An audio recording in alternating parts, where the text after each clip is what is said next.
As a woman with trauma, I've heard so many things. The biggest one I've heard is you shouldn't talk about it. You should basically walk on eggshells because people are uncomfortable hearing about trauma, especially if it has to do with sex or rape or domestic violence, anything of that nature. But a lot of times, you don't get your healing until you actually talk about it. I also heard, through the Christian channel that you're not fully healed unless you can talk about something without crying. I don't necessarily agree with that because I still cry. Not because I'm not healed or I'm not on my journey of healing, but just because of knowing where I was in that state and then where I'm at now.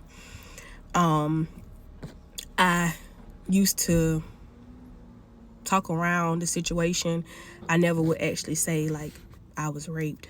I would say, this person had sex with me or whatever. I would try to dim my light. Like, I would try to make it less than because even though I'm a type of woman that I doll myself up, I was always tomboyish. I grew up around boys, so I was always tomboyish. Like, my profession is very masculine. So my thing was, who's gonna believe me? And so I went a long time without saying anything. I had just begun my law enforcement journey, and I seen all kind of stuff, and I was just like, nobody's gonna believe me. That was my first thought. And my second thought was, how am I going to explain to my son, like, why is it this person isn't around anymore because of the situation? So I went a long time.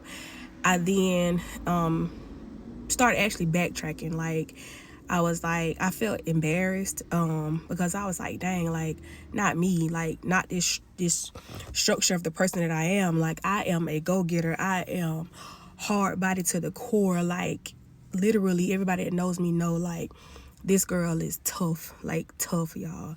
So for me, it was like, nobody's gonna believe, like, me, like, that happened to me. Or that was my throat. So anyway, I lived through it, and when they kept coming around, eventually I started back. Like, I feel like I could take control of the situation if it was my choice to have sex with them after that. Even though I knew I didn't want to be with them because my heart just couldn't allow me to be with a person that say you love me, but you rape me, violate me, you leave all your semen on me while I'm sleeping, you go off, don't even try to clean it up, no anything. So that was hard for me. Like, there's no way that you love me. So anyway, I tried to take control of the situation. So I did. I went back after the fact and I stood with this person. And after everything, like, they confessed, like, they was going through a lot of stuff, and at that point I feel like my son was like at jeopardy. So I was like, well, you could have supervised visitations, but I don't want you around him until you, like, go to therapy. Like, this is my thought, because still, like, I didn't want my son to blame me for this person not being around. So we got into a really big argument, and I ended up, like, trying to just, like, get it, I don't know, investigate it so that way, they could see I wasn't lying, and then end up, I didn't want to press charges. Like, it had been like almost 2 years then. I didn't want to press charges. I just really wanted this person to have supervised visitations because they are dealing with some dark stuff. And like I say, my son was at jeopardy, or so I felt. This person was still going around in my family. I alienated myself from my family. I am a family-oriented person. I got up, I moved like 2.5 hours away, tried to basically put a Band-Aid on the trauma and started dealing with somebody, and I shouldn't have, because I wasn't healed. And I told this person that I wasn't, and but I needed a escape. I needed a way out. So I started dealing with this person, moved and everything, and just a fresh start, me and my baby. And it became worse. Like, it wasn't worse than what he'd done, but I dealt with cheating. Excuse me. I dealt with lying, like, just the toxicity. I've never been in a relationship like that, like, not to that magnitude.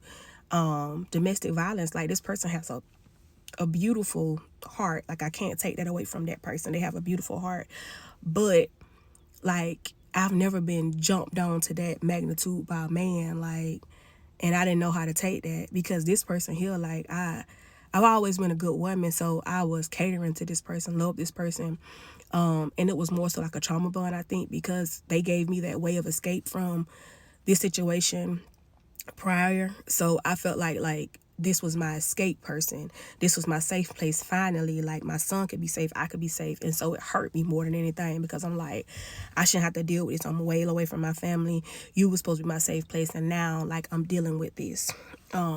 So anyway, while in law enforcement, by the time everything started being investigated, it was my hometown that started investigating it, not the agency I was with, but another agency, kind of partnering with them. But I went to them, and they basically said I was lying, just to be vulnerable. This person, we always had kind of like a long distance kind of situation, so we would send pictures, videos, stuff like that, just to kind of stay, like, close. And so they played nasty. Like, they was like, well, give me anything, like, to basically make me look bad. So old pictures, videos, and stuff like that, like, are on display. I'm in full uniform, and I'm in a investigation room with other officers, and they tell me that they wasn't able to talk to this person or whatever about what happened because they lawyered up. But then they open up a file, and it's nothing but nude pictures of me. I was devastated. I was mortified. Like, I'm in law enforcement, so I know the procedures and steps that you could take. But it was like they wanted me as uncomfortable as I could be. And so you imagine a person that's been raped, and then the person who raped them gives away pictures of them and videos of them to try to make it seem like they didn't do this, or that, it's all made up. I was offered, like, so much money for child support. And I didn't, if I was a woman scorned, I would have took the money. Like, I had agreed on like $500 or something like that. At first, the biggest number was like $1,600. Like, I'm a mother that works. I don't need all your money. Just help take care of what you birth. And so anyway, I ended up being told I was lying by, like, law enforcement, people on social media, after the first time I ever came out with what happened, because I was devastated when I saw those pictures. Like, so I went on a rant on social media, and finally people was able to hear my story. Some people still didn't believe me. Some people really just didn't care, because everybody's not gonna like you, and I'm okay with that. But I finally got it off my chest. And I felt better, but at the same time, it kind of make you feel regret, because it's like, if I had never said anything, I wouldn't be going through this step of life. But I had to understand nobody could be there for me, because people could not understand how it was that I went through this, because I'm so strong, and I'm so cutthroat if I need to be, even though I can be very gentle as well. People don't know how to love you when you've been traumatized. Most people don't, especially, again, when you have this facade of being a good person and being a strong person. Nobody knows how to be there for the strong person. I started, like, drinking every night just to be able to go to sleep. I started just literally abusing, like, alcohol. I would drink a bottle of wine every night just to be able to go to sleep. But I couldn't do it on the days I worked, because we have to be sober, like, so many hours before you can clock in to work. You can't do that, because if something happens and they run your blood and you got alcohol in it, you're gonna lose your job for basically DUI. I didn't want to do that. So it was one particular time I didn't do it, and my body was jerking, because I had to be at work so early, so my body started jerking because I haven't drank anything. And it was because I had to be to work, but I had got so addicted to drinking every night just to not deal with the pain and to numb it. And so, just in short, I ended up becoming very suicidal. And it was at one particular time, like, I was driving, and something was like, just close your eyes, like, and hit the gas. And I've always been, like, a believer of God. I'm like, I know this isn't of God, but if my heart and my mind is telling me, like, this is going to take the pain away, I'm going to do it.